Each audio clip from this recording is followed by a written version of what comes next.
오늘 우리에게 주시는 말씀은 누가복음 24장 1절에서 6절입니다. 안식 후 첫날 새벽에 이 여자들이 그 예비한 향품을 가지고 무덤에 가서 돌이 무덤에서 굴려 옮기운 것을 보고 들어가니 주 예수의 시체가 배지 아니하더라. 이를 인하여 근심할 때에 문득 찬란한 옷을 입은 두 사람이 곁에 섰는지라. 여자들이 두려워 얼굴을 땅에 대니 두 사람이 이르되 어찌하여 산 자를 죽은 자 가운데서 찾느냐? 여기 계시지 않고 살아나셨느니라. 갈릴리에 계실 때 너희가 어떻게 말씀하신 것을 기억하라. 아멘.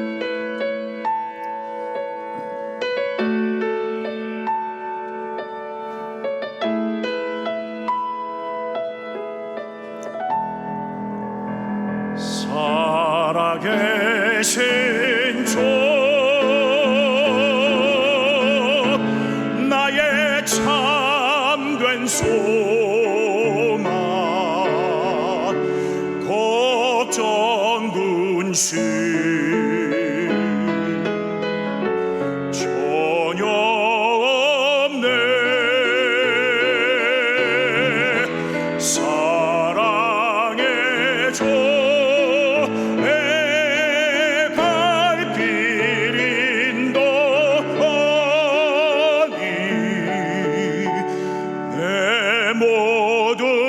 삶의 기쁨 늘 충만하네.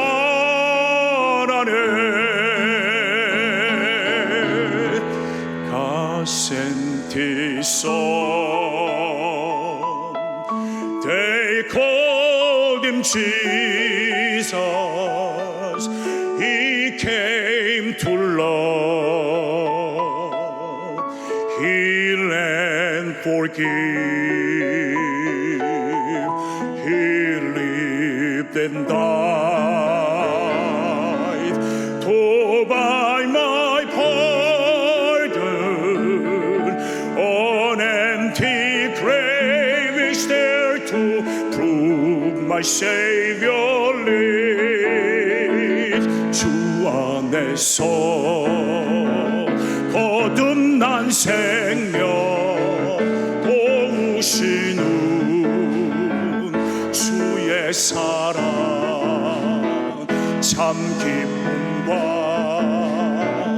확신 가지고 예수님의 도우심을 믿으며 살리.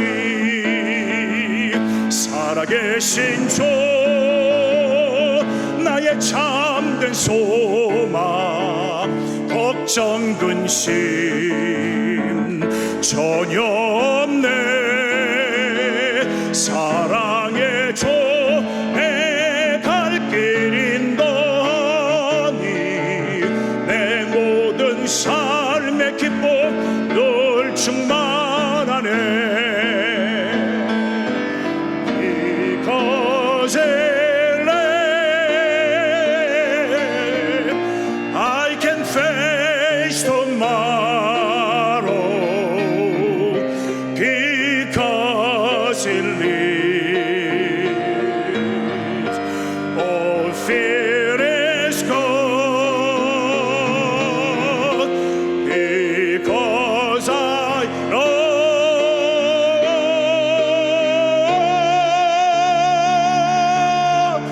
He holds the future, and life is worth the living just because He lives. Amen.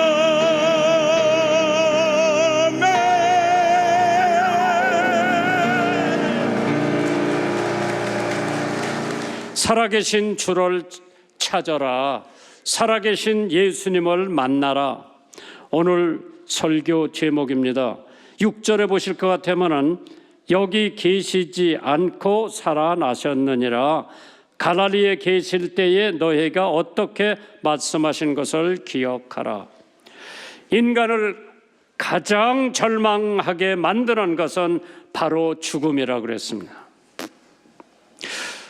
불란서의 유명한 수학자 파스칼이 누구나 죽음을 피할 수는 없다는 사실을 모두가 잘 알고 있지만 죽음이 무엇인지 대해서는 아무도 모르고 있다고 했습니다. 우리나라의 만가를 한번 들어보세요. 이제 가면 언제 올까? 영영 다시 못 오리라. 소란에 익은 팥이 싹이 틀 때 다시 오랴. 소반 위에 삶은 닭이 날개 칠 때 다시 오랴. 한 번 가고 못 오는 길이여 서럽지 아니하랴. 북망산 마지막 길 내가 서러워하노라. 그러나 성경에는 부활의 찬미를 한번 들어보세요. 사망아 너의 승리가 어디 있단 말이냐. 사망아 너의 쏘는 살이 무엇이란 말이냐. 사망아 쏘는 것이 죄악이더냐. 죄의 권능은 율법일진데 우리는 그리스도의 부활로 사망의 권세를 이기었노라. 할렐루야. 하나님께서 만세전에 예수 그리스도를 이 땅에 보내셔서 베들레헴의 마국간에 탄생하게 하시고 갈보리 십자가에서 돌아가게 하시고 무덤에 계신 지 사흘 만에 부활을 하시고 그 다음에 예수님이 재림하신다고 하는 말씀, 우리는 명심하면서 부활절을 대해야 될 줄 믿습니다. 스웨스 출신 임종 연구를 한 개척자가 있었습니다. 엘리사벳 쿠에블러 로스라고 하는 여자인데 사람의 죽음을 연구하기 위해 의사가 된 후에도 사람이 왜 죽는가?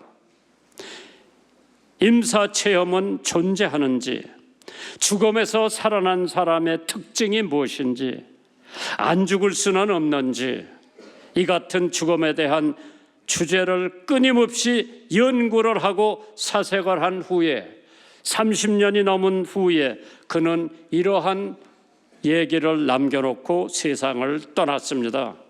평생 죽음을 연구하면서 저는 한 가지 결론에 도달했습니다. 중요한 것은 죽음보다 삶이라고 했습니다. 삶이 있기에 죽음은 있을 수밖에 없고, 그렇기에 우리는 왜 죽었는가 연구하다가 보니까 어떻게 살아야 하는가 하는 초점을 맞춰야 된다고 얘기를 합니다. 죽음, 역사상의 죽음을 이긴 사람은 한 사람도 없어요. 정광택 장로님도 죽음은 끝이요, 못 이겨. 아브라함도 땀을 흘리다가 죽었고, 모세도 느보산에서 세상을 떠났고, 아담 이후에 사람은 모두 다 죽었습니다. 에녹을 제외하고는 모든 사람은 다 죽음을 맛봤습니다. 신선을 공부하던 노자도 죽었고, 석가도 80세에 죽었고, 마호메트는 62세에 세상을 떠났고, 불로초를 구하던 진시황도 49살에 한옥금의 흙으로 돌아가고 말았습니다. 죽음은 강함으로 용사의 목숨도 앗아가고 영웅의 열사의 목숨도 뺏어갑니다. 죽음은 사정이 없어 과부의 독자도 아끼지 않고 신랑의 신부도 돌보지 아니하고 죽음의 권세는 만민을 무덤 속으로 던져버립니다. 그래서 죽음을 가리켜서 만인의 공도라고 그랬어. 모든 사람들이 가야 할 길이라고 했어요. 여러분도 가야 되고 내도 가야 되는데 누가 먼저 갈까? 아마 나이 많은 사람이 먼저 간다고 봐야 되겠죠. 베드로전서 1장 3절에 예수 그리스도의 죽은 자 가운데서 부활하심으로 말미암아 우리를 거듭나게 하사 산 소망이 있게 하셨습니다. 바울 사도를 가리켜서 예수에 미친 사람이라고 했는데, 그가 우리는 세상에서 가장 불쌍한 사람이며 우리 믿음도 헛되고 우리가 여전히 죄 가운데 있을 것이다. 왜? 부활을 믿지 못하는 사람들은 만약 부활이 없다고 같으면 내가 지금 믿는 것도 헛되고 불쌍한 사람이 되고, 또 우리가 여전히 죄 가운데서 벗어나지를 못한다. 죽음을 피할 수 있는 사람은 한 사람도 없습니다. 그렇다면 죽음이란 것이 무엇인가? 참 생각해 봤을 때 오늘 본문 누가복음 24장 1절에서 3절에 보시면은요, 안식 후 첫날 새벽에 여자들이 예비한 향품을 가지고 무덤의 돌이 무덤에서 옮긴 것을 보고 들어가서 주 예수의 시체가 없더라, 아니 보이더라. 죽음이란 흉사가 아니고 인생의 최대의 길사라고 했습니다. 그렇기 때문에 잔치집이 가는 것보다는 초상집을 가라 그랬죠. 가라콤에는 이런 비문이 기록되어 있습니다. 가장 즐겁다. 왜? 육체의 해탈이 죽음으로부터 오기 때문에. 육신은 둔탁한 자요, 부자유한 자요, 그러므로 인간의 곤고와 질병과 번민을 느끼게 한다고 했습니다. 로마서 7장 24절에 바울의 고백입니다. 오호라 나는 곤고한 사람이로다. 이 사망의 몸에서 누가 나를 건져내랴. 죽음은 모든 의미에서 면제가 됩니다. 죽은 사람 군대 가는 거 못 봤어요? 죽은 사람이 국회의사당에 앉아 있는 거 못 봤어요? 죽은 사람이면은 모두 의무에서 면제가 됩니다. 병력의 의무, 납세의 의무, 가족의 의무, 사회의 의무, 교육의 의무, 교회의 의무, 의무가 싫어서가 아니라 고통에 따를 수밖에 없는 우리의 육체가 해탈이 될 때 이런 모든 의무에서 우리는 벗어나는 겁니다. 고통의 종식이 죽음이 가져오죠. 사는 데는 고통이 왜 그렇게 많은지, 고역의 고통, 학비 고통, 질병 고통, 교육 고통, 아들이 학교 떨어지면 초상집 갖고, 노쇠의 고통, 전쟁의 고통, 혈연의 고통, 사교의 고통, 교육 지옥, 금전 고통, 실업의 고통. 우리는 인생을 살아가다 보면은 고통이 여기도 있고 여기도 있고 여기도 있고 산 너머도 있고 우리가 겪어야 할 많은 고통을 겪어야 돼. 젊어서는 내가 해외에 갔다가 돌아와도 하룻밤만 자면은 간대. 요새는 일주일이 더 걸리는 것 같아. 요새는 조금만 걸었다 하면 허리도 아픈 것 같아. 우리의 육신은 후패가 되나 그러나 우리의 영혼은 날마다 새로워지느니라. 백이선 목사 많이 늙었다. 마나님도 먼저 보내고 혼자 쓸쓸하게 미국서 살다가 이제 잠시 또 댕기러 왔는데 한국에 오니까, 고향에 오니까 훨씬 좋을 거예요. 그래서 육신의 고통의 종식이 죽음이라고 그랬죠. 그 다음에 죽음으로 새 생명이 시작된다고 그랬습니다. 요한계시록 죽은 자 가운데서 먼저 나시고, 그러니까 우리는 뿌니 목사가 그랬잖아요. 나 죽었다고 그 부고가 가면 믿지 말라고 그랬어. 나는 죽은 게 아니라 천국으로 이사 갔다고 그랬어. 하나님께서 우리 죽음은 완전한 자유를 얻는다고 그랬죠. 나의 생명 드리니, 이 찬송가를 작곡한 사람이 프랜시스 헤브겔이라고 하는 사람인데, 임종시에 많은 친구들이 근심하니까 말하기를, 여러분은 나를 위하여 염려하여 주시지만 염려하지 않는 사람은 나 하나뿐입니다. 죽음으로 열매를 많이 맺는다고 그랬죠. 요한복음 12장 24절에 내가 진실로 진실로 너에게 이르노니 한 알의 밀알이 땅에 떨어져 죽지 아니하면 한 알 그대로 있고 죽으면 많은 열매를 맺는다고 했습니다. 참 어떤 사람은 죽으려고 해도 죽지를 못해.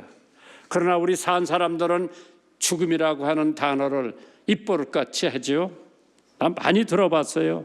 더워 죽겠다, 추워 죽겠다, 골치 아파 죽겠다, 배고파 죽겠다. 어떤 사람은 가려워서 죽겠다 그러더라고. 그게 정정균 장로요.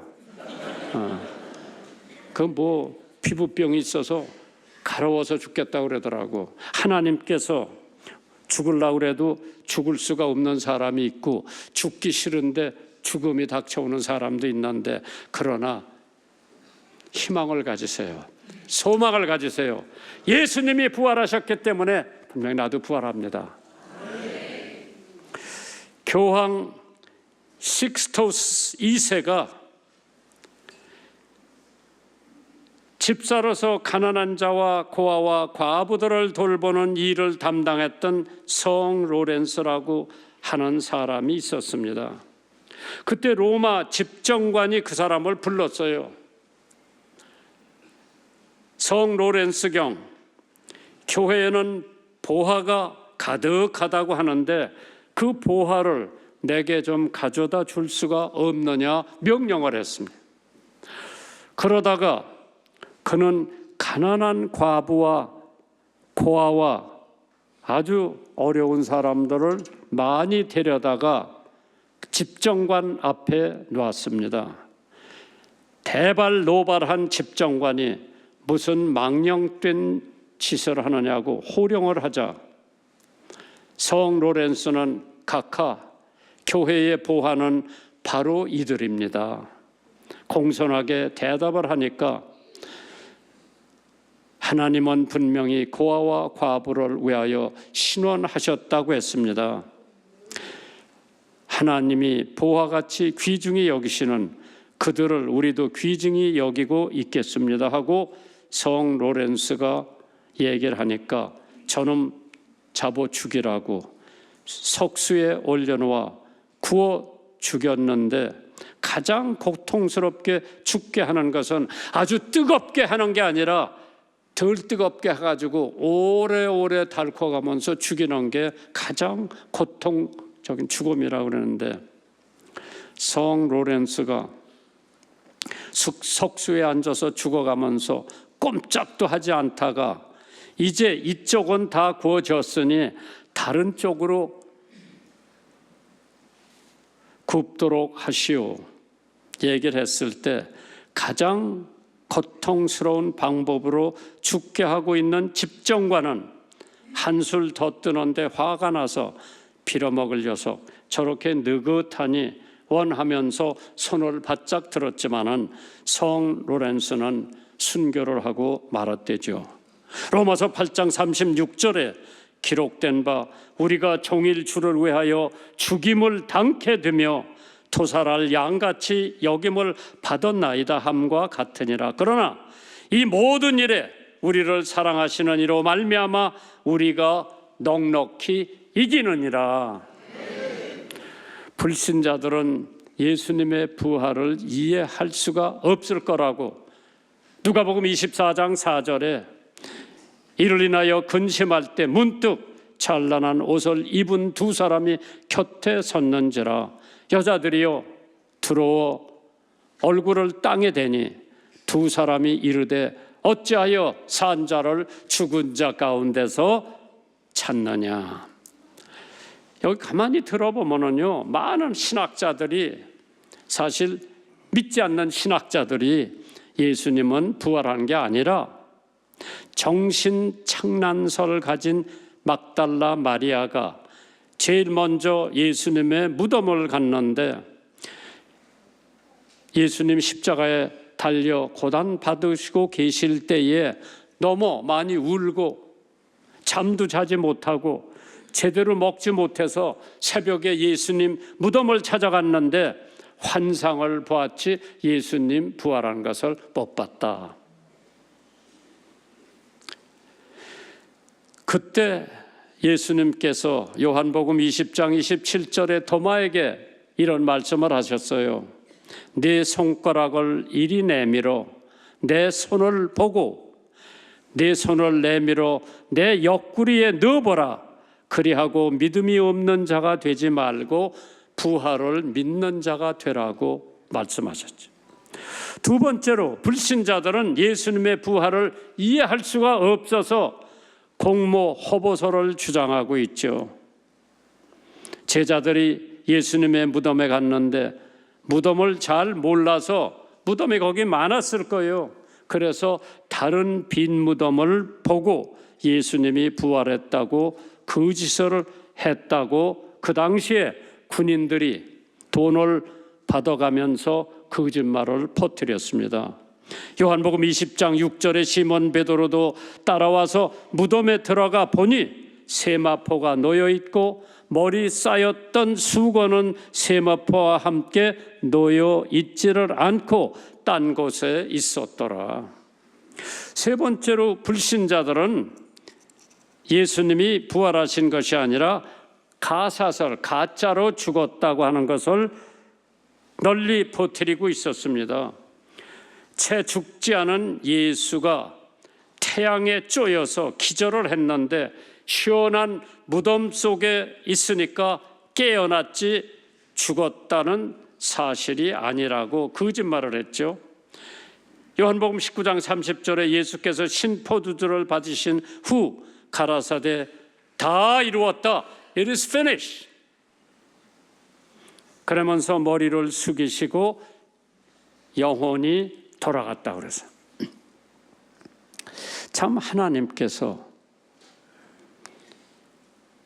부활을 믿지 않는 많은 사람들이 부활을 반박하기 위해서 연구도 많이 하고 책도 많이 쓰고 주석도 많이 본 사람 중에 한 사람이 프랭크 모리슨이라고 하는 사람인데 영국의 유명한 저널리스트였어요. 이 사람은 부활을 안 믿어요. 그렇기 때문에 자기가 부활을 반증하기 위해서 신학서적 다 보고 부활에 대한 책 다 보고 부활에 대한 설교 다 뒤져봤는데 보면 볼수록 누가 무덤에 돌을 옮겼나. 그리고 모리스는 이렇게 고백을 합니다. 예수의 부활은 역사적 사실이며 합리적인 증거에 근거해 충분히 믿을 수 있는 사건이라고 그랬어요. 뭐가? 부활이. 요한복음 5장 29절에 선한 일을 행한 자는 생명의 부활로 악한 일을 행한 자는 심판의 부활로 하나님께서 부활을 믿지 않는 사람들에게 부활의 확실성을 나타나십니다. 누가복음 24장 5절 6절이죠. 여자들이 두려워 얼굴을 땅에 대니 두 사람이 이르되 천사지요 어찌하여 산 자를 죽은 자 가운데서 찾느냐 여기 계시지 않고 살아나셨느니라. 갈릴리에 계실 때에 너희에게 어떻게 말씀하신 것을 기억하라. 하도 사람들이 예수 부활을 믿지 않기 때문에 예수님께서 부활하신 것을 15가지 증거를 보여 알 수 있게 했습니다. 15가지. 보통 3가지는 완벽해지요. 그런데 예수님의 부활의 증거는 15번을 예수님께서 보여주셨죠. 그렇기 때문에 빈 무덤 하나가 예수님 부활의 증거죠.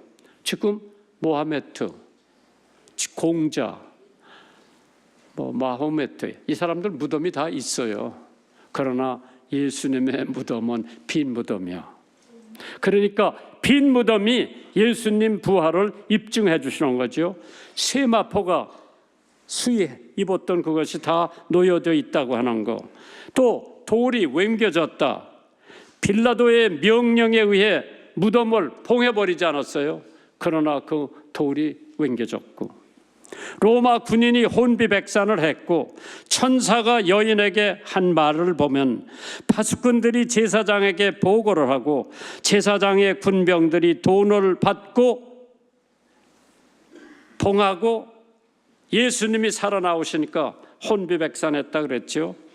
9번째로 로마 군인들의 거짓말, 10번째로 그리스도의 죽음의 확실성, 11번째로 그리스도의 장례가 확실해져. 12번째로 그리스도의 시체가 있었다는 사실. 13번째 제자들의 생활의 변화. 14번째 사울의 중생. 사울이 예수님 믿는 사람들을 잡아다가 감옥에 가두러 다메섹에 가고 있는데 하늘에서 사울아 어찌하여 나를 핍박하느냐. 누구시오니까 네가 핍박하는 예수라. 부활하셨죠. 하늘을 승천하셔서 하나님 우편에 앉아 계시다가 하는 사실. 마지막으로 2,000명이나 되는 성도들에게 예수님의 부활하신 것이 나타났어요. 본 사람들이 많습니다. 여자들이 보았다. 마태복음, 마가복음, 누가복음, 요한복음에 나오죠. 베드로와 요한이 봤고 엠마오에 가는 두 제자가 예수님 부활하신 것을 목격했고 도마를 제외한 제자들이 부활하신 예수를 다 보았고 마지막으로 도마를 포함해서 제자 전원들이 부활하신 예수님을 만났고 갈릴리의 제자들도 만났고 500명의 성도가 한꺼번에 부활하신 예수님을 봤습니다. 예수님의 부활은 부인할 수가 없고 예수님의 부활은 믿을 수 있는 사건임을 믿으시면 아멘 하시기 바랍니다. 마태복음 28장 16절이에요. 11 제자가 갈릴리에 가서 예수의 명하시던 산에 이르러서 그 후에 500여 형제에게 일시에 보이셨나니 그 중에 지금까지 태반이나 살아있고 어떤 이는 잠들었다 그랬어요. 예수님의 부활, 우리 믿는 사람들에게는 성경의 말씀 믿으면 되는데 믿지 않는 사람들에게 적어도 15가지의 확실한 증거가 있는데 믿지 못하는 것은 그 사람들의 죄고 나 같은 죄인은 믿을 수 있기 때문에 그래서 부활 후에 제자들이 5개의 특혜를 예수님께서 주신 사건. 첫째로 부활하신 후에 예수님이 제자들에게 평강이 너에게 있을지어다. 사람들이 제일 원하는 게 평화예요. 하나님께서 요한복음 20장 19절에 너희에게 평강이 있을지어다. 참 우리가 인사할 때 이스라엘 사람들은 샬롬, 평화가 있을지어다. 미국 사람들은 하와유, 개인주의요. 일본 사람들은 오하요, 곤니치와, 허무주의요. 의미가 없죠. 유대나라 사람들은 늘 샬롬, 평화주의. 근데 지금 보니까 뭐 평화주의가 아니더라. 저렇게 막 폭격을 하고 난리치는 걸 보니까 한국 사람들 인사가 뭐요? 진지잡수였어요. 먹자주의요, 우리는. 예수님께서 두 번째로 뭐를 주셨어? 성령을 주셨어. 제자들 모아놓고 숨을 쉬면서 성령을 받을지어다. 정장로님, 성령 받아야 돼요. 세 번째로 사죄의 특혜를 저자들에게 줬죠. 사함은 너희들이 사함은 사할 것이라. 네 번째 주신 것이 사명을 주셨어요. 아들을 보낸 것처럼 내가 너희를 보내노라. 그래서 세계 선교사들이 나가고 전도사들이 나가고 목사들이 나가서 집회를 하고 교회를 짓고 하는 사명을 주셨죠. 마지막으로 대속과 부활의 확신을 주셨죠. 내 손을 보고 네 손을 내밀어 내 옆구리에다 넣어봐라. 왜? 창으로 옆구리를 찔렀을 때 물과 피가 십자가에서 쏟아져 나왔다고 그랬죠. 참 하나님께서 예수님의 부활이 없다면은 베들레헴 마구간에 예수님 탄생하신 것이 커다란 의미가 없어요. 예수님이 십자가에서 죽으신 것이 부활이 없다면 하나의 상징이지. 부활이 있었기 때문에 베들레헴 마구간의 탄생도 중요하고 십자가에 돌아가신 보혈의 공로도 중요하지. 예수님 부활 없으면은요, 그거는 무의미한 거예요. 부활이 있었기 때문에 하나님의 독생자가 처녀의 몸에서 베들레헴에서 탄생했고 33년 사시다가 십자가에 못 박혀 돌아가시고 사흘 만에 부활하셨기 때문에 이 모든 사건이 가장 중요한 사건으로 이어지는 줄 믿으시기 바랍니다. 예화 하나 하고 끝마칠게요. 이상주의자면서 철저히 쾌락을 신봉했던 한 젊은 작가가 있었습니다. 자신의 삶의 방식이 진리라고 생각했던 그 사람은 50살이 되던 해 극적인 체험을 통해 회심을 합니다. 회개를 합니다. 그리고 몇 년 지난 뒤에 다음과 같은 간증을 남깁니다. 저는 지금까지 55년의 인생을 살았습니다. 성인이 되고부터 30년 동안 저는 쾌락주의자 또는 허무주의자로 인생을 살아왔습니다. 그러면서 많은 책도 썼고 사람들의 인정도 받았지만은 남은 것은 아무것도 없습니다. 5년 전에 제 나이 50세 되었을 때 저는 제가 죄인이라는 사실을 깨달았습니다. 하지만 아무것도 할 수 없었습니다. 죄인인 제가 어떻게 저의 죄를 해결할 수가 있겠습니까? 저는 예수님을 믿고 그 가르침을 따르기로 결심했습니다. 그러자 모든 것이 바뀌었습니다. 이전의 악이라고 생각하던 것이 선이 되었습니다. 이전의 선이라고 생각하던 것이 악으로 느껴졌습니다.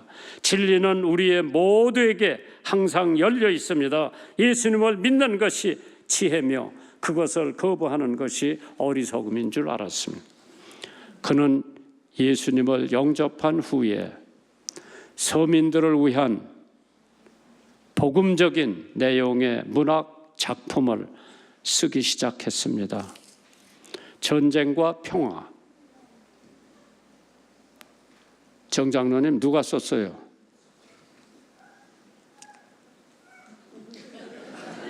부활 누가 썼어요? 사람이 무엇 때문에 사느냐 누가 썼어요? 명저서를 남긴 톨스토이의 얘기입니다. 그가 얼마나 방랑한 생활을 하다가 50세 되던 해 예수를 만나고 예수를 믿고 구원을 받고 전쟁과 평화, 부활, 사람은 무엇 때문에 사는가? 이러한 많은 책을 남기고 세상을 떠납니다. 요한복음 11장 25절 이하에 예수께서 가라사대 나는 부활이요 생명이니 나를 믿는 자는 죽어도 살겠고 살아서 나를 믿는 자는 영원히 죽지 아니하리라. 하나님께서 부활절을 맞이하는 여러분들에게 부활의 은총을 받으시기를 주님의 이름으로 축원합니다. 살아계신 하나님, 십자가에 예수님을 내어주시기까지 죄인들을 사랑하시고 예수님을 사망에서 죽음에서 부활하신 하나님을 찬양합니다. 부활주일 하나님께 예배드리러 나오면서 준비한 예물을 올려드리오니 이 예물과 함께 예물에 담긴 믿음과 기도의 제목과 소원을 응답하여 주시옵소서. 살아계신 예수님의 이름으로 기도드립니다. 아멘.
앉으시겠습니다.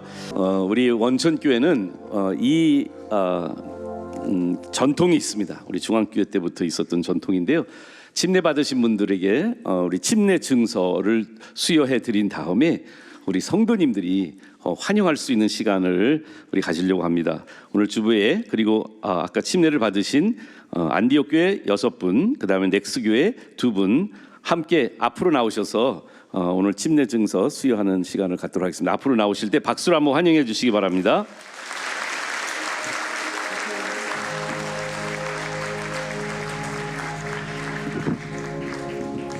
예, 침례자 대표로 우리 강성인 장로님 앞으로 나오시겠습니다. 그리고 나머지 침례 오신 분들은 여기 앞에 한 줄로 서서 앞에 강대상을 보시기 바라겠습니다.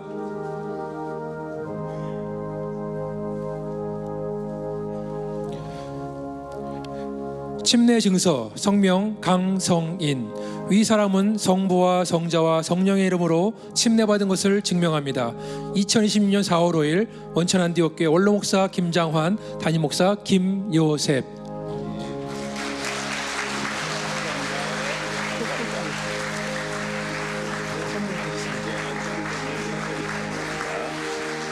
네, 우리 교회에서 준비한 꽃도 있고 또 예수님의 돌무덤을 상징하는 침례 선물도 하나 있습니다. 이제 두 분들, 우리 침례 받으신 모든 분들 뒤로 돌아주시고요. 여러분들에게 묻겠습니다. 이 8분의 오늘 수침 받으신 성도님들을 원천 안디옥 교회, 넥스트 교회 정침례 교인으로 받아주시기로 다 동의하시면 아멘 해주시기 바랍니다. 박수로 한번 환영해 주시고 차렷 경례 감사합니다. 이제 우리 가족들 또 우리 귀하게 이분들과 함께하는 사역자님들 또 기도선교회 여러분들이 나와서 환영할 텐데요. 찬송가 부르시면서 서로 꽃송이와 또 작은 선물들 그리고 여러분들의 악수와 사랑하는 이렇게 안아주심을 해주시면 좋을 것 같습니다. 우리 함께 찬양하실까요? 자, 구주의 십자가 보혈로 찬송하시겠습니다. 182장입니다. 구주의 십자가 보혈로 함께 축복해 주시기 바랍니다. 구주의 십자가 보혈로 죄 씻음 받기를 원하네. 축하하고 싶으신 분들은 다 나오세요. 가족들 나오시고 악수 한번 해주시면 좋을 것 같아요. 장로님들 나오셔서 함께 악수해 주시기 바랍니다. 축하해 주세요. 예. 축하해 주고 싶은 장로님들, 권사님들 나오셔서 축하해 주세요. 장로님들, 권사님들 함께 축하해 주시고 우리 넥스트 청년들도 와도 좋아요. 우리 청년들 함께 축하해 주시고 4절이요. 내 주께 회개한 양식 생명수 가운데 젖었네. 흠없고 순전한 주의 이름 찬송합시다.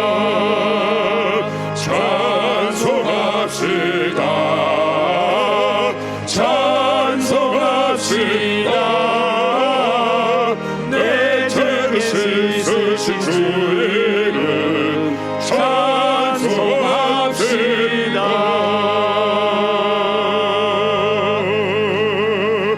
우리 큰 박수로 이분들 자리로 돌아가시면서 오늘 하늘에서는 한 영혼이 돌아와도 잔치가 벌어지시는데 오늘 8분의 예수님을 주인으로 고백한 귀한 영혼들이 하나님께 기쁨의 찬양이 됩니다. 우리 다 같이 일어나셔서 찬송가 154장입니다. 예수 부활했으니 우리 이 찬양 함께 부르신 다음에 축도로 예배 마치도록 하겠습니다.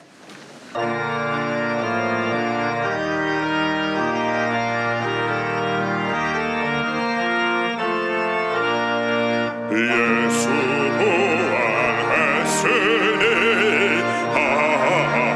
할렐루야. 만민 찬송하여라. 할렐루야.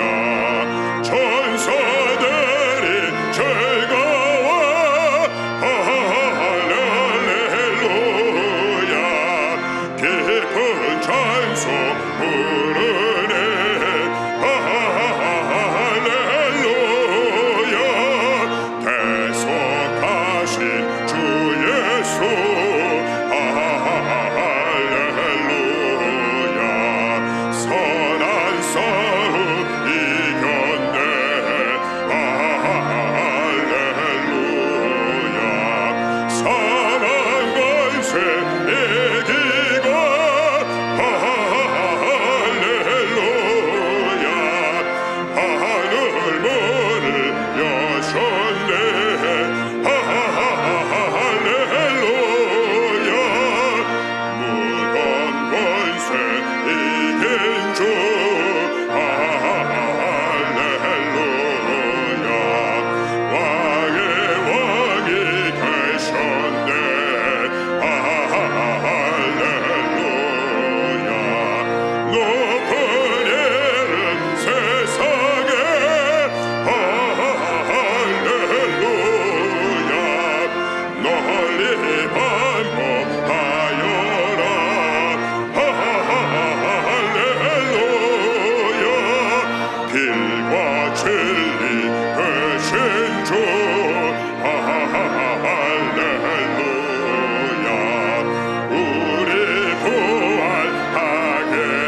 50년 전에 중앙침례교회 부활주일에 예수님의 부활을 체험하면서 제가 침례받기로 결심하고 침례를 받았습니다. 50년 동안 제가 예수님을 떠난 적은 많고요. 오늘 침례 받으신 여러 성도님 중에 한 분의 간증이요. 내가 주님을 떠난 적은 있지만 주님은 한 번도 부활하신 주님이 버리지 않으셨습니다. 여러분들 부활하신 예수님을 단순히 믿는 게 아니라 우리가 부활을 사는 남은 여생 되시기를 주님의 이름으로 축원합니다. 이제는 우리 주 예수 그리스도의 지극히 크신 은혜와 하나님 아버지의 무한하신 사랑과 성령님의 감동 감화하심이 예수님처럼 장사된 것을 상징하는 물속에 들어가는 침례와 부활하신 것을 상징하는 물속에 나와서 주님을 부활하신 주님처럼 영원히 살게 될 모든 그 침례받은 분들의 고백과 지금까지 부활하신 예수님이 한 번도 우리를 버리지 않은 것을 믿고 있는 모든 권속들 머리 위에 지금부터 영원히 함께 하시기를 축원하옵나이다.